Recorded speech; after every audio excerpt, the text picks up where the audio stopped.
Ivo, happy Hey, February. Misha. Hey, Happy February to you. Wow, it's already spring. Is it the same in Philadelphia as well? it's pretty chilly here. Oh, Pretty really? chilly Oh, stuff here. okay. And we're only less than a week away from Super Bowl Sunday. I'm sure a lot of folks are looking forward to that. Seahawks and New England Patriots, and but here at ADC, we're actually we're not doing football, but we are doing not something very special. The LumApps enhancements and all the great things that we do with MicroApps and AskAI. I'm super excited about this episode, actually, Ivo. Um, it is, although as a caveat, it is medium for those of you um, uh, who are paying attention to. So there's a little orange bot here. You probably don't see it. Let me just Yeah, take. that's behind the robot. We have a banner there, so I'm checking the banner.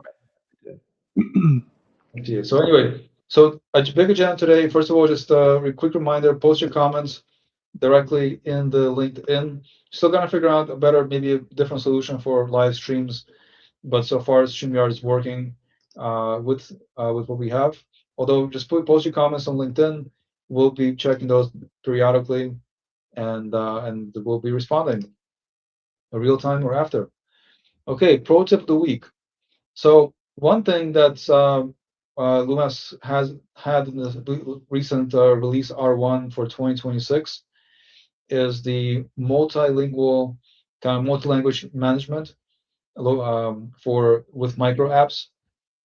They do have this in their documentation, the release notes. That's really something that I think is a great um, addition and enhancement for MicroApps, specifically because this really enhances the value of MicroApps and really allows you to uh, make things more localized in a more native way. There's a lot more going on here. It's just something I wanted to call out for this specific demo. I don't think we have anything to demo specifically here right now, Yeah. but this webinar is related to microapps, and we're going to go deeper into building data sources. That's why the smartest medium. I just want to call this out for those of you who are microapps savvy or have them or think you have them. This is a great add-on for multi-language support and management within microapps in their backend console. So more information here on the documentation sites on the Hive, but just wanted to call this out to your attention. Yes, Okay. of course. So our sandbox is not really ready yet to play with the translation feature. However, that's a great idea to use that to get closer to your users. So, Misha, what are you excited about? What were you saying? Well, I'm super excited about LumApps' continued enhancements with their native UI, their native out-of-the-box experience, as far as the content management, content governance. I think that's been always been a very, very big ask, and I'm happy that LumApps continues to deliver that. So they have, and they're also referencing the last R1 release notes. They had great enhancements here, where you can kind of go into the back office and all content management and manage content at scale. Already they did have before updating authors, updating content, publication or archive or delete or visible groups, all these kind of things. Now you can actually change metadata around, or you can also, there's a lot more advancements in the UI.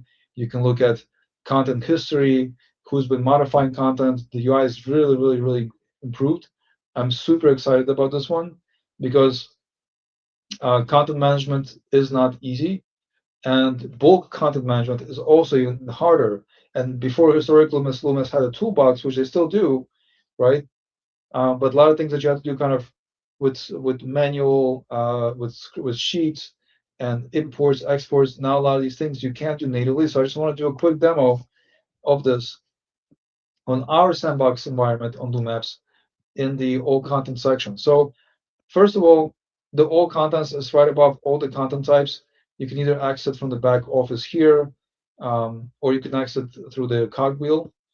And once you click on all contents, you kind of get a list of everything.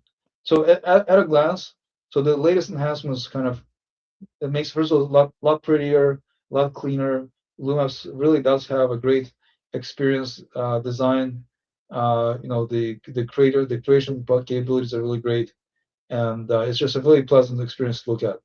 So here in the back office, obviously you can edit content.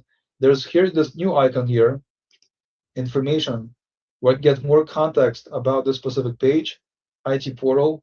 At one click, it gives me this flyover, tells me how many views this content had at a glance, right? Total, right? And this is then looking at visibility, what group is it's mapped to, specific who has access to this content. Then I have which metadata it's mapped to, right? And who's been updating this content. So there it is. I'm the culprit here. Let's say if I go to another piece of content here, let's say click on this one, how to use our, and this is a really great example because before, when I would click on contents, things would not refresh. Now here they really are refreshing. They're just much more easier to use, simple to use. I kind of can go through, click all these here. Evo is the culprit one. He's the one who's been updating stuff, right? So you can kind of see it at a scale. You can see the history of updates, sorted by updates, latest to greatest, right, or last to greatest. So it's a really good experience just from this all content management perspective. Now, if I go deeper in here, which I think this is really great, if I go deeper in this experience, let's say for example, I want to filter and I want to find all contents that Misha created, right? And then I want to search by, well, let's say I want to search by, you have a lot of options here. Visibility, when it was published, when it was updated. So there's a lot of really great, when the expiration date, when it's supposed to be, right? Or statuses. But I really want to search by metadata, right? So here I have different ones. Sales team, internal content, let's say I search for sales team. Content that Misha created, there's this metadata, apply. Let's see, okay, there's two. So say if I want to select these two, now I can impact some changes to these pre-filtered contents that have that metadata set up. So I just go edit options, and now here I can choose the author if I want to keep or update. Let's say I want to replace it with Evo, just keep it simple. Um, then let's say I can update visibility, highlight it for expiration dates, and then there's metadata, right? So in this case, because the metadata I have selected, so location, let's say I want to replace. So right now the metadata that's selected is sales team. Well, I can just select anyone I want, right? But here let's say sales team, and I want to replace it with data engineering, right? Just like that. I can go ahead, do next, and it tells me exactly what it's going to do. It's going to take this content, replace two pieces of content with this person as a new author, and is going to replace the location metadata to engineering. And I'll do confirm. And once I do that, now if I go ahead, see now it was pre-filtered on sales. Now sales no longer there, obviously. So therefore it wouldn't appear because Misha doesn't have any more metadata contents with the sales team. But if I do data engineering, I should now see four, I think, or two.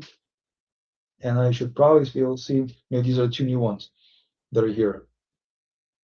And so here they are.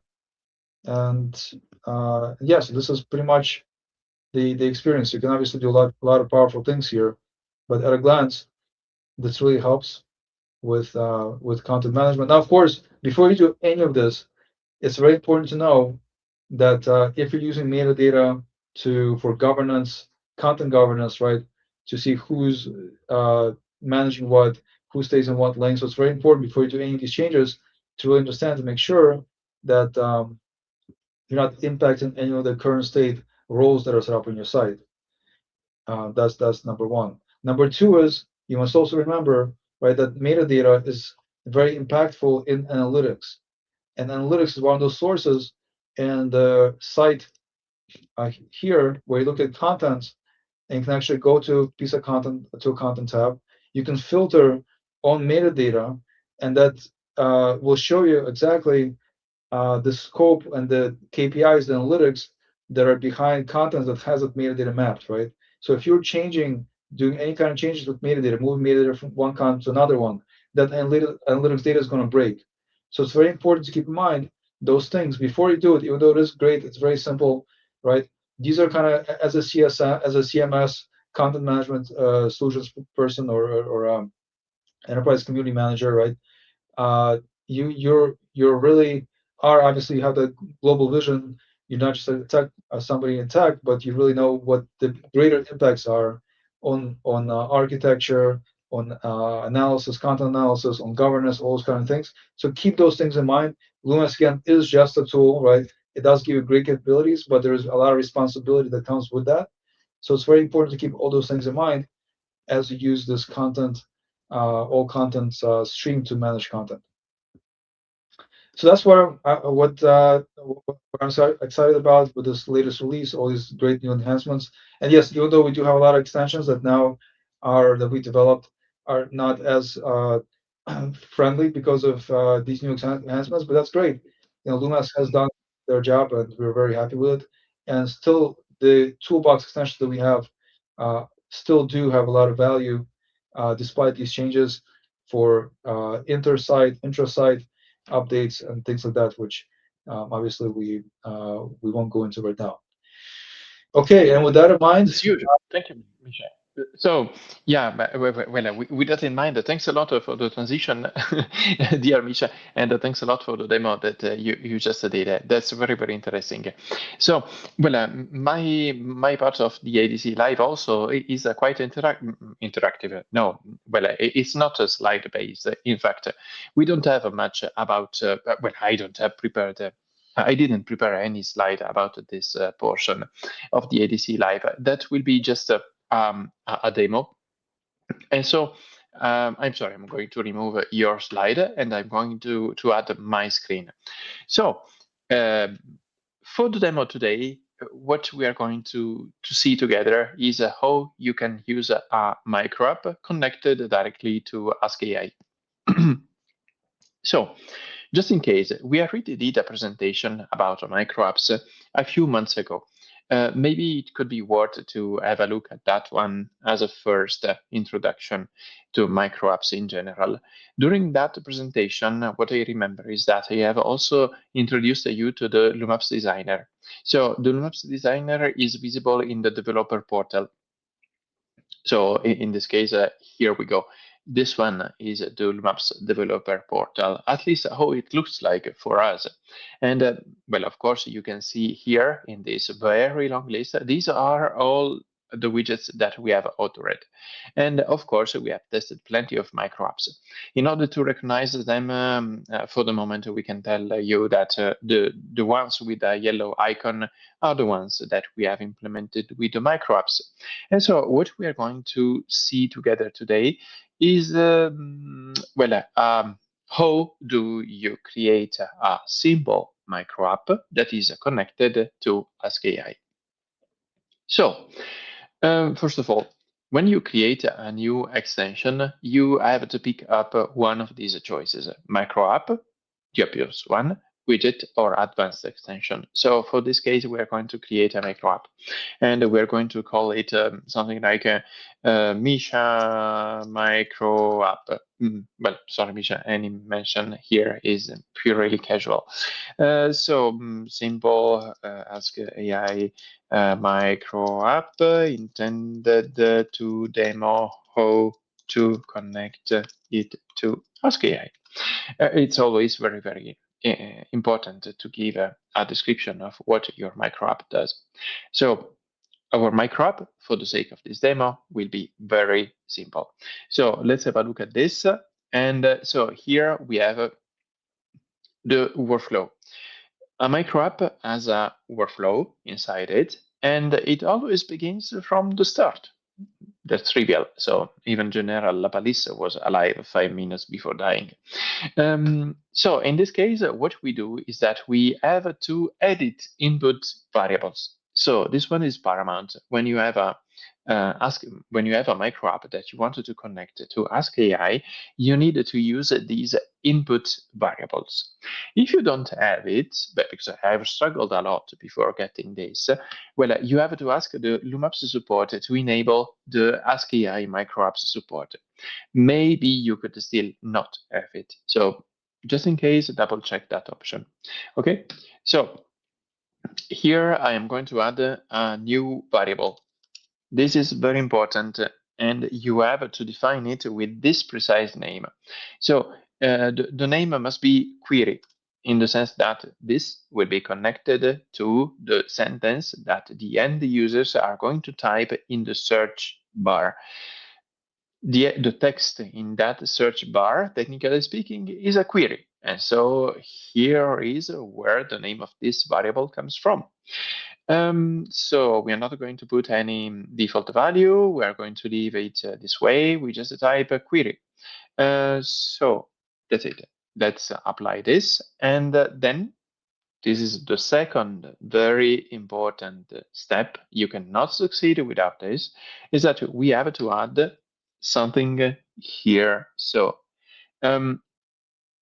well, the workflow right now is composed of a single step. We're going to add the final step, the one where this information will be returned to AskAI, right?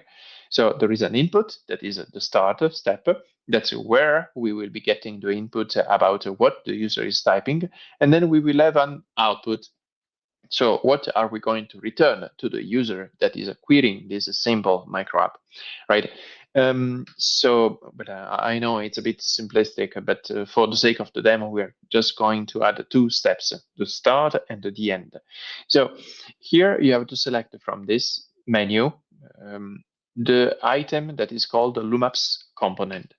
In the LumApps component, you have three options. Wow, we have a new one. Hey, Misha, I'm surprised. I am seeing a new option here. So that must have been communicated during the roadmap. And wow, wonderful. We have a new one. But never mind.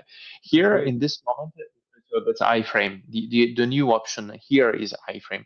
But in all the cases, the option that I wanted you, dear viewer, to select is AskAI answer. So let's pick this one. As every action that you add to a micro app, you need to define a name. So let's call it simply output, because that's the output. And then you have to supply the answer. So that is the message that will be displayed to the end user directly on the AskAI output. That's the top of the search page, right? So the answer is 42. Because 42 is always the answer to everything. Okay, that's fine. Well, of course, you can mention here variables, so you can add plenty of things. So, for example, you could be specifying, I think, the action here. So the first action, the start, you could reference the start and add a reference to the query. So this is useful when you wanted to mention the original user query, for example.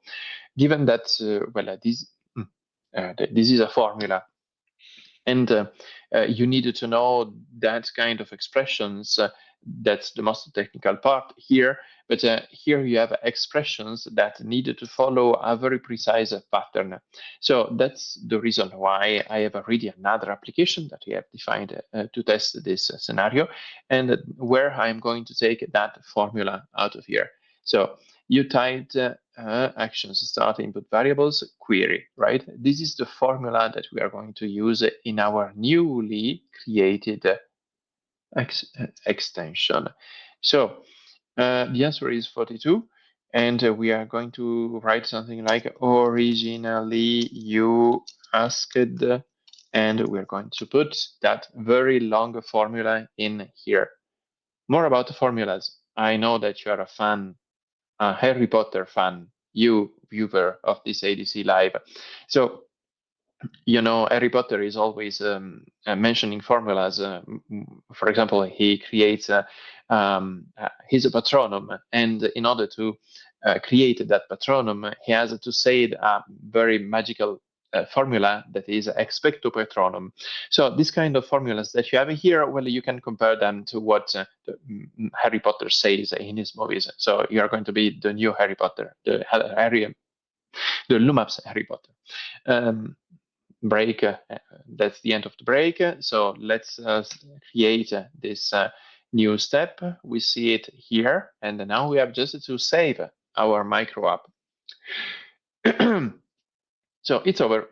It's all for our micro app. Very, very simple. Now we have to connect it to AskAI. How do you do that? So let's go to our sandbox here. What we can see is that we have the section, well, this is the LumApps administration interface. And in this interface, we have a section that is dedicated to AskAI. So, well, you can see that I have already tested a couple of MicroApps in the past as the sources. So we're going to add a new one. In this case, we're going to say, so in the section related to the service, you have a few options here, and we are going to pick the latest one, AskAI MicroApp. So here we have a Misha search app. Just, well, I have taken that name because Misha always knows everything about LumApps. So here in this case, we are going to select a micro app. Oh, yes, of course, I forgot. So I'm sorry. Before going to the AskAI configuration, we needed to visit first the extensions. Why?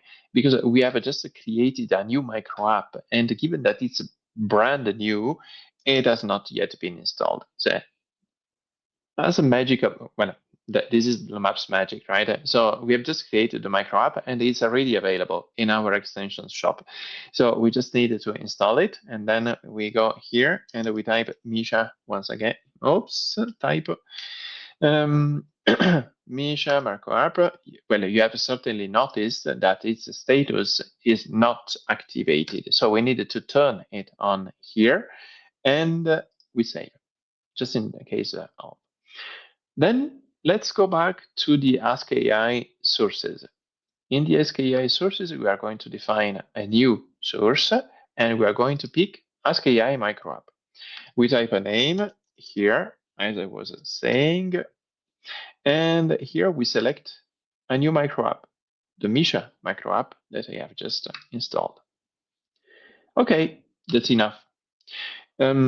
So the source is the first step in order to connect LumApps to your microapp.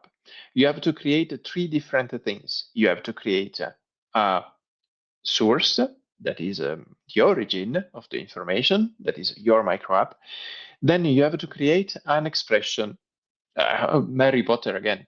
So in this expression, for example, we wanted to, I have already created it, but for the sake of, let's delete this one. So when your end users on your LumApps platform are going to type this magical formula, then something will happen, right? So in this case, the magical formula will be AskAI. Yeah, you have always plenty of fantasy, Evo. So AskAI now is a valid expression for AskAI, right? The AskAI will recognize this formula, and when it is invoked, what will happen? That's where we need a rule. So in this case, we're going to add a new rule then.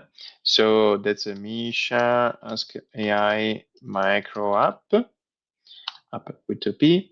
And here we are going to select the audience. For the sake of this demo, on this platform, we are going to select all, because that's a sandbox, right? So when we, okay, so here it's where we connect the expression AskAI to the source that we have just created. So the screen sharing is getting in my way. I'm going just to disable it. So here we are going to connect the expression to the source called Misha. That's it. Okay, we have created the rule. We have created the connection. Okay, that's fine. Now we have a new expression here. Let's double check what we have in our configuration, just for the sake of the demo.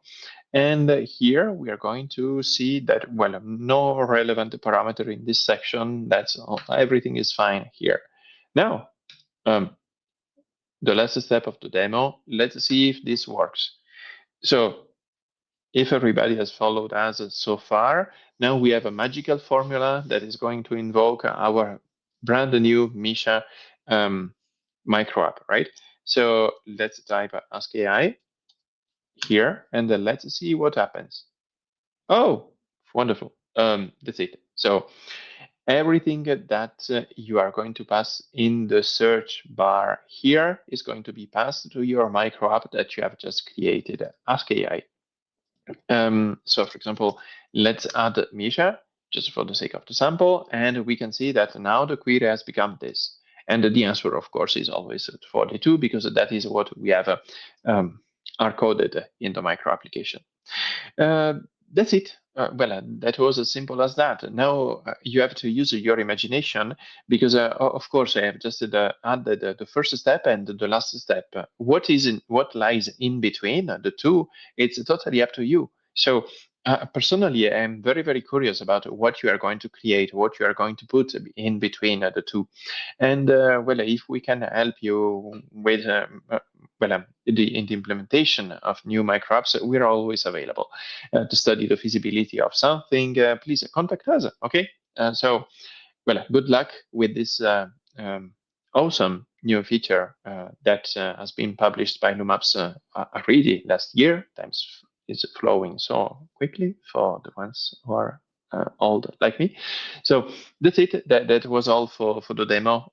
I hope that we are still on time, and thank you very much for your attention. That's all for this wonderful demonstration about microapps and AskAI. Thank you for your attention. Misha, back to you. Yo, thank you so much for this insightful demo and kind of educating us a little bit more about the how-tos of microapps. I hope this was really helpful for folks watching. And like you said, the microapps really are extending. Bloomless is really heavily investing into their extensibility with microapps and AI and kind of the iframe feature that you showed. That you can kind of take it out of LumApps and into other sources, into other areas of your productivity suites, which is really what a lot of customers want on the enterprise side. So stay tuned.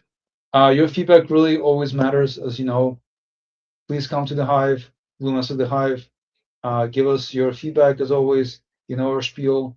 Type in ADC partner on the Hive, as long as customer you have the Hive access.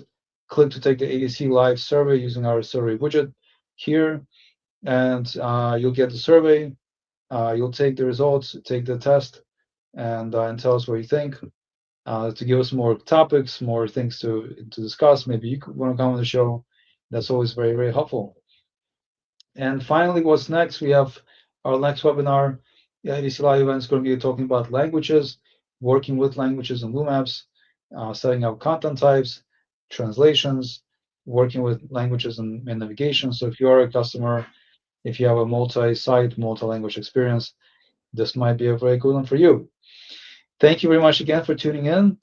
Ivo, thank you for your time and your expertise, and we'll see you all next time.